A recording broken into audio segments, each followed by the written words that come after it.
శ్రీకాళహస్తి వెనుక రహస్యం మీకు తెలుసా? అక్కడ స్వయంభుగా వెలిసిన శివలింగానికి ఎండ తగలకూడదని ఒక సాలెపురుగు రాత్రంతా కష్టపడి శివలింగం చుట్టూ ఒక గూడును తయారు చేసేది.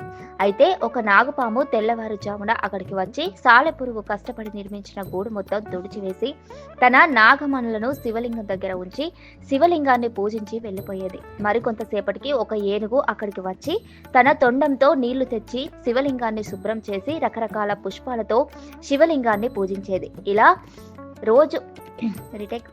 రోజు ఇలాగే జరుగుతుండడంతో ఒకరోజు సాలెపురుగు నాగుపాము శివలింగాన్ని పూజిస్తున్నప్పుడు వెళ్ళి ఇలా చెప్తుంది, నీ నాగమణులతో రోజు నువ్వు శివలింగాన్ని పూజిస్తున్నావు కదా, ఇలా నువ్వు రోజు పెట్టి పూజించే మణుల్ని ఒక ఏనుగు వచ్చి తీసేస్తుంది అని సాలెపురుగు నాగుపాముతో చెబుతుంది.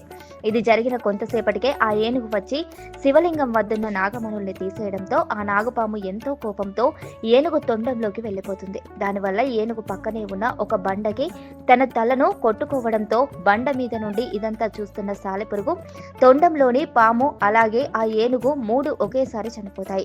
శివుడి మీద ఉన్న భక్తితో వీళ్ళు ముగ్గురు చనిపోతారు కాబట్టి శివుడు ప్రత్యక్షమయ్యి ఆ ముగ్గురిని తనలో ఐక్యం చేసుకుని ఆ ప్రదేశానికి వీళ్ళ ముగ్గురు పేర్లు కలిసేలా పేరు పెడతాడు. శ్రీ అంటే సాలెపురుగు, కాళి అంటే సర్పం, అలాగే హస్తి అంటే ఏనుగు. హరహర మహాదేవ.